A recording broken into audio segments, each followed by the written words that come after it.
What's up, guys? Welcome to your reteach video for your order of operations, which is lesson 1-7. So please go ahead, grab your notebook, take it out, and turn to lesson 1-7, which is supposed to be on pages 17 and 18. So yesterday we did cover a majority of the lesson, but I'm just going to do a quick reteach, and then I'm going to show you something else that you're about to get. It's super important that your notes look exactly like my notes. I deliberately put certain notes on the paper and cues and circle and highlight some important things that should always stand out to you at all times. So please make sure that your notes always look like my notes. So just a quick recap of what we talked about yesterday. The objective is that you should be able to evaluate expressions using the order of operations with 95% accuracy. That is what we are all aiming to do. You'll notice that the term that you're familiar with, PEMDAS, has now changed to GEMDAS. It has changed to GEMDAS because the G now refers to all the types of grouping symbols that you'll be familiarized with in Algebra 1. The P from PEMDAS only referred to parentheses. But in this box off to the side, you'll see all the different types of grouping symbols that there are in Algebra 1, and I'm also going to add some more. So this first one, of course you know, is a set of parentheses.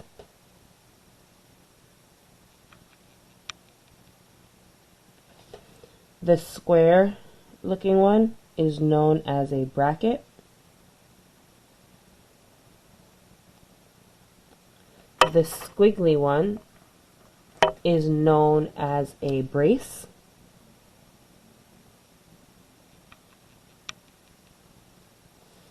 This line is your fraction line. This is definitely a grouping symbol.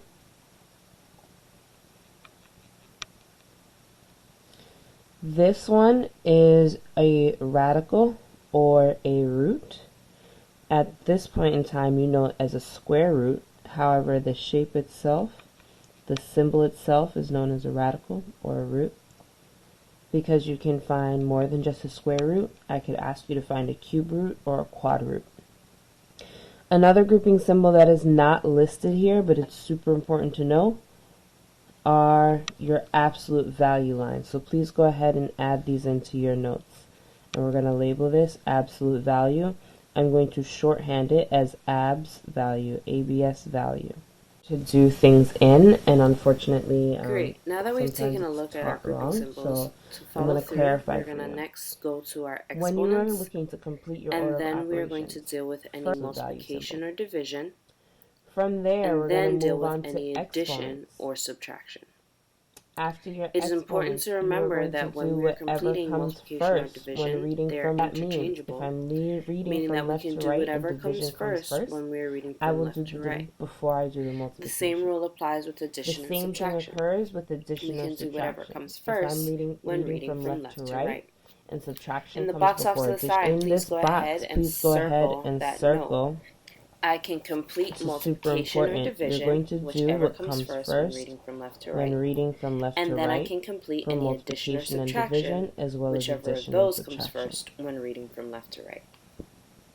I'm now going to take a minute I'm to going to take a backtrack step and back, let's take a and closer we're going look to at what refer to do when to we have our certain exponents, exponent because you'll notice that there's an situations. arrow to this box, which Some means that important there's something vocab that really you should important know you should know. is base and I'm exponent. going to give you two Your examples. exponent is Is the attached to a smaller base, number in the upper corner, and the exponent and an tells the exponent is base attached how to many your times base. to multiply itself. Your exponent tells the base how many times to multiply itself.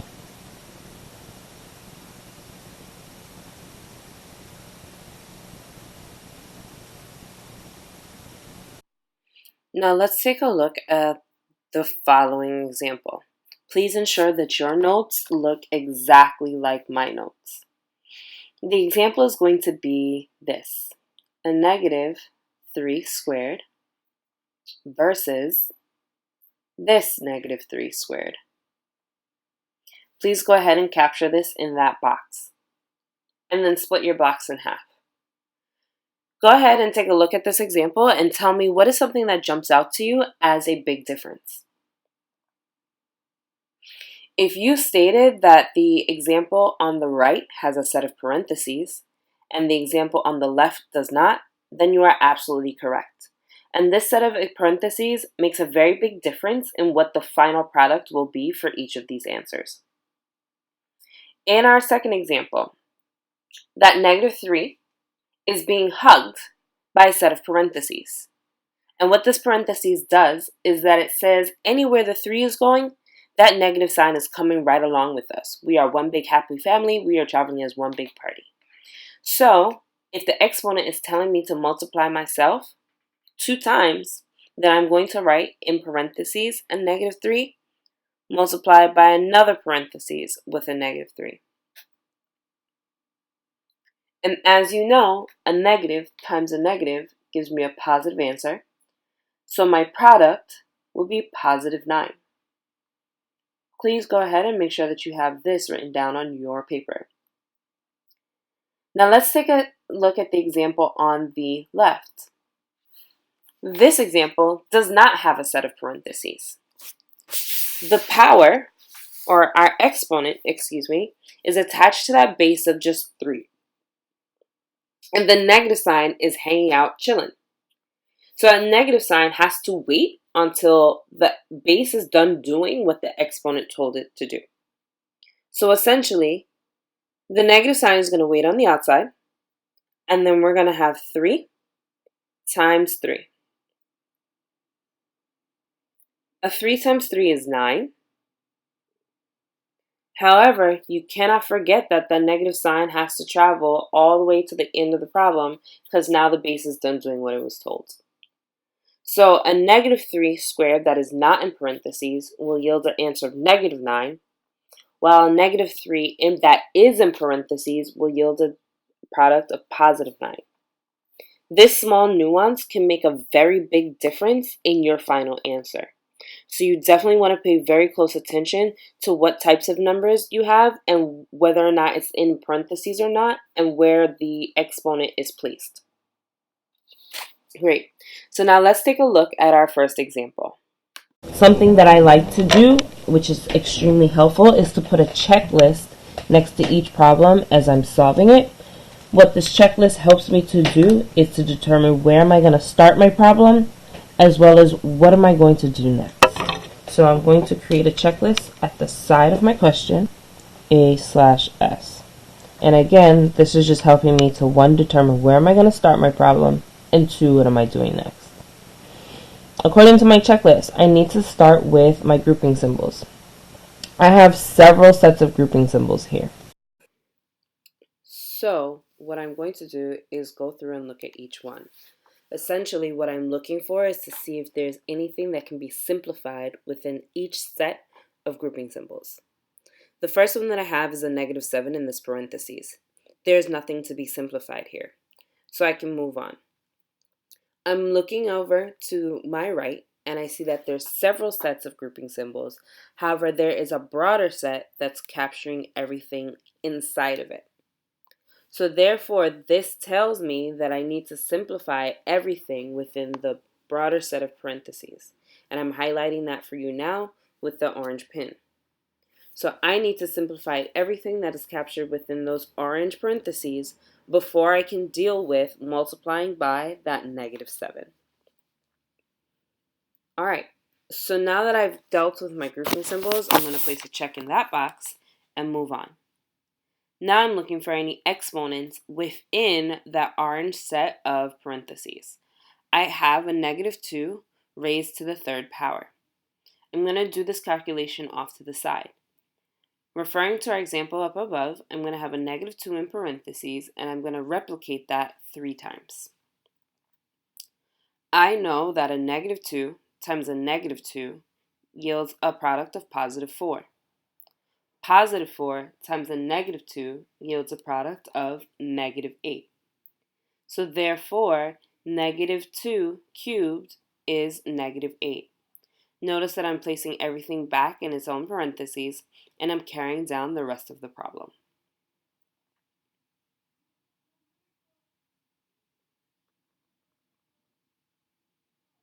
Please ensure that your notes look exactly like my notes. And since it is the teacher page, if you'd like to color code your notes along with me, you can feel free to do so. I've placed a check in the exponent box, and now I'm going to move on to any multiplication or division.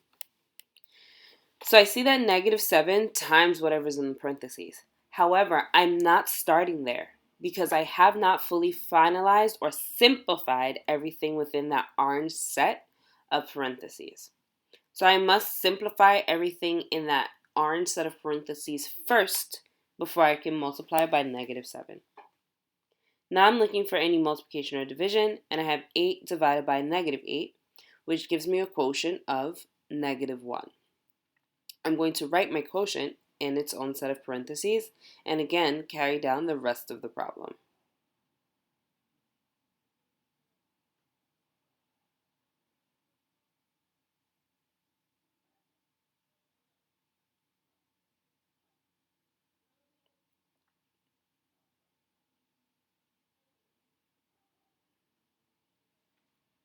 And then the next step is to complete any addition or subtraction within that orange set of parentheses. I see a -8 minus a -6. Red flags should go off every time you see two negative signs next to each other. So I'm going to circle that, and that now becomes addition. So I have a -8 plus 6, which has a sum of -2. And I'm going to write that in its own parentheses and again carry down the rest of the problem. Remaining neat and showing all of your work is super important in answering questions that involve order of operations.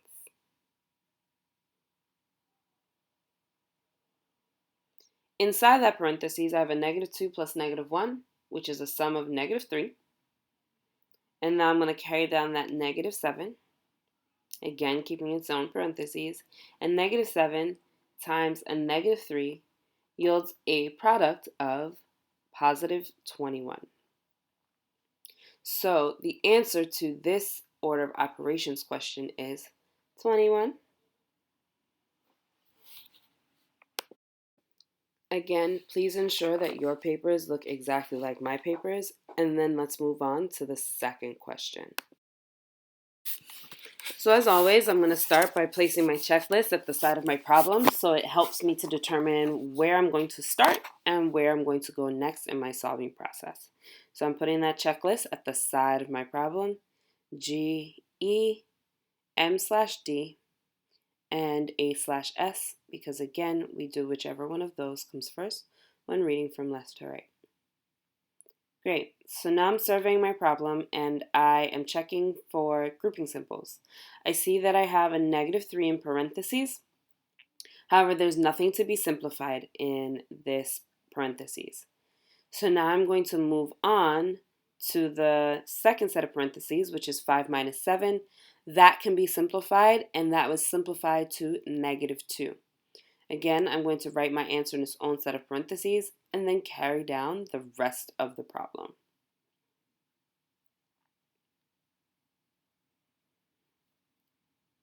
I'm going to finish checking to see if there's anything else I can simplify. That's only a -9. I can't, so I'm done. Next, I'm moving on to exponents. I have a -3 in parentheses squared, which yields a result of +9, times a -2 in parentheses squared, which yields a result of +4, and then again I'm carrying down the rest of the problem. I can place a check in my exponents box. Next, I'm looking for any multiplication or division, and I'm going to do whichever one comes first when reading from left to right.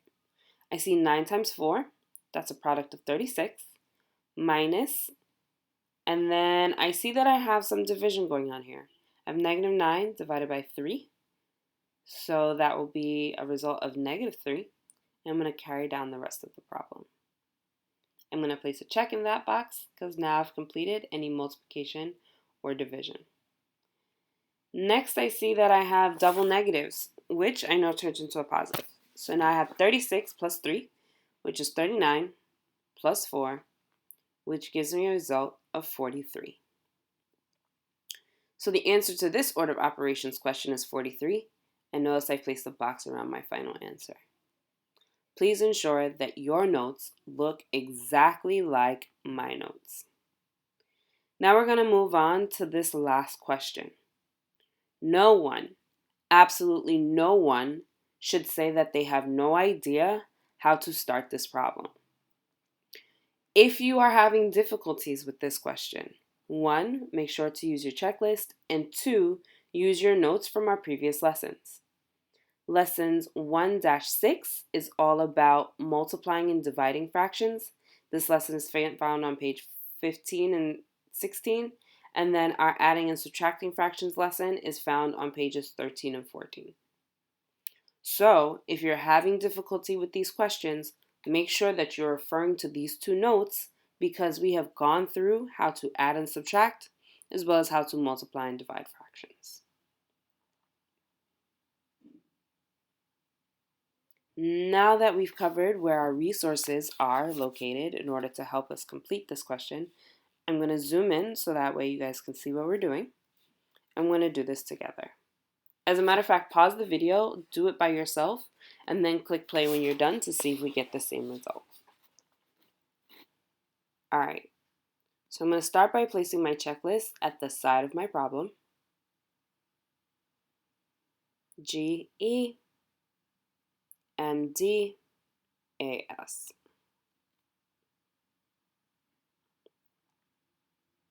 All right, I'm checking for any grouping symbols.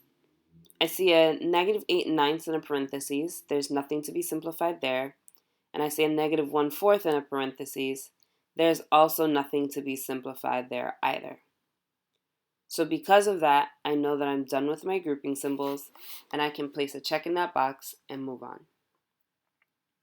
Next, I'm looking for any exponents. I see that I have a negative 1/4 in parentheses cubed, meaning that it's raised to the 3rd power.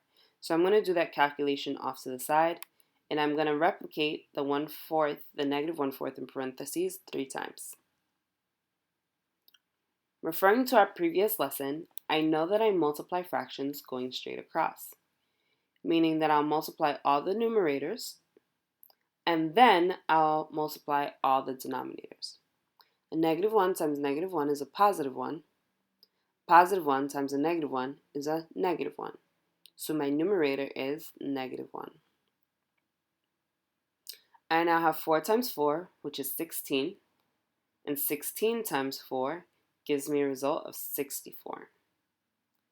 So negative 1/4 cubed is equal to a negative 1/64. And I'm going to place that in a parentheses. And then carry down the rest of the problem. Please, please, please remember to be neat. Anything that is in your head needs to be on your paper. You must show your whole thought process.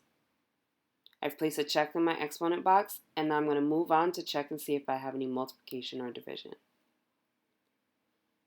I can see that I have a 1/9 divided by a negative 1/64. If you've forgotten how to divide fractions, please refer to lesson 1-6. I know that I'm going to keep my first fraction the same, so that 1/9 stays the same. I know that the operation changes from division to multiplication, and then I need to reciprocate the second fraction. Remember, reciprocate or reciprocal is just a fancy word that means flip your fraction. And then I'm going to carry down the rest of my problem.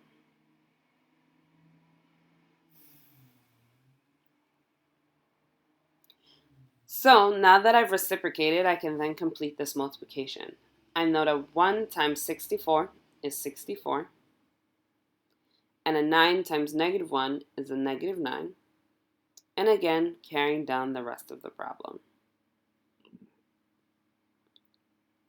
So I know some of you might be wondering, why is it that the negative sign moved from the numerator to the denominator and so on and so forth? Both of these are considered to be negative fractions. If we revisit our multiplication and division rules, I know that a positive 9 divided by a negative 8 will give me a negative quotient. Our fraction line is just another way to write division. And I know that a negative 9 divided into a positive 64 will also give me a negative quotient. So therefore, it is okay to just combine these fractions the way that they are because they're both negative. It's also okay to combine these fractions through addition because I have the same denominators. So what I will do is add my numerators and keep my denominator the same. If you've forgotten all of this, you can refer to lesson 1-5. A negative 8 plus a negative 64, because remember the entire fraction is negative, yields a result of a negative 72. And then the 9's in my denominator remain the same. So I'll have now a negative 72 divided by 9. And 9 goes into negative 72 a negative 8 times. Go ahead and place a box around your final answer. All right, in a couple seconds, you're about to receive a handout. You'll receive a short one or a small square that looks like this. And you are going to tape this onto the teacher page side. There is limited reels of tape in the classroom, so please, once you've taped your square into your book, then hand it off to the next person. And you're going to tape it down the back side of the page, meaning the left side of the page. And then when you're done, it should be able to flip up like a book. So that way you can see the problem underneath. These are going to be our notes for evaluating expressions. You'll then receive a larger paper that looks like this, or similar to this. The top 2 questions are different on yours than it is mine, but the bottom 4 are the same. And again, you're going to tape this onto the student side of your book. Again, we have limited supplies in the classroom, so please don't draw one long strip of tape. You can break off 3 smaller pieces and then strategically place them along the left side, similar to what I'm showing you here. And then strategically place them along the left side to hold down your papers. These are student page questions. Once you have your notebook set up, we'll go ahead and move on to evaluating expressions. And just give me a second to zoom in so that way you guys can see exactly what it is that I'm writing. Again, please remember that your notes need to look exactly like my notes. All right. When we are evaluating expressions, we need to substitute the given value for each variable. Be sure to substitute each value inside a parentheses. This is super important, and if you forget to do this, it will change your final answer, especially if you're working with exponents. And then you can solve and or simplify. So let's take a quick look at this first problem. I see that we have here a z plus x divided by 3 plus yx. And the problem says to use x equals negative 8, y equals 5, and z equals negative 7. So what I'm going to do is to substitute, or in other words, replace each of the variables with the indicated numerical value. So I'm going to go ahead and rewrite my problem as, instead of z, I'm going to have negative 7. And I'm placing that in its own parentheses, plus, in its own parentheses, x, which is a value of negative 8. And that's going to be divided by 3. And I can't forget the last part of the problem, so I'm going to add y, which has a value of 5, placing that in its own parentheses. And then x, which again is a value of negative 8, and it's in its own parentheses. Now I can go ahead and at the side of my paper write my order of operations checklist, which is gemmed as. So that way I can correctly simplify my problem. I see that I have grouping symbols, but there's nothing to be simplified within each one, so I can place a check in that box and move on. I can also see that I don't have any exponents, so I can move on from there too. And then I can begin to simplify my grouping symbol. A -7 plus -8 is a -15 divided by 3, and I carry down the rest of my problem. Now I can complete any multiplication or division, whichever one I see first when reading from left to right. I happen to have division first, which is a -15 divided by 3, so I can complete that operation, and that will yield a quotient of -5. Plus, I see multiplication here, so 5 times -8 yields a product of -40. And then I can simplify this statement, and the -5 plus a -40 yields a sum of -45. And I'm placing a box around my final answer. I'm going to ask you to pause the video here and try the bottom question on your own. Once you're done, go ahead and press play to see if we come out with the same answer. Looking at our bottom problem, I have y minus z plus xz divided by 6. And I'm told that x is a value of 3, y is a value of 4, and z is also a value of 4. So I'm going to go ahead and substitute and replace each of the appropriate values. Y is replaced with 4. Z is also replaced with 4. I've substituted 3 with x, z again with 4, and then I'm carrying back my 6. I know that 3 times 4 is what is being indicated because I have two variables next to each other. And then I'm going to go ahead and place my checklist at the side of my paper. I don't have anything to simplify within any grouping symbols, so I'm good and I can move on to the next step.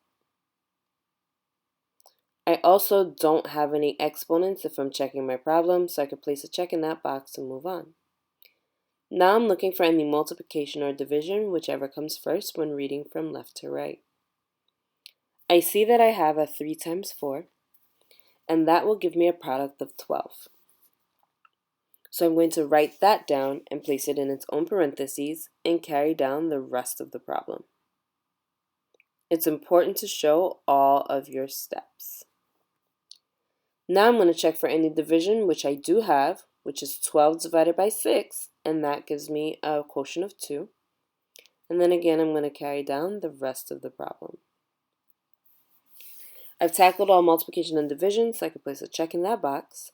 And now I'm looking for any addition or subtraction, whichever one comes first when reading from left to right.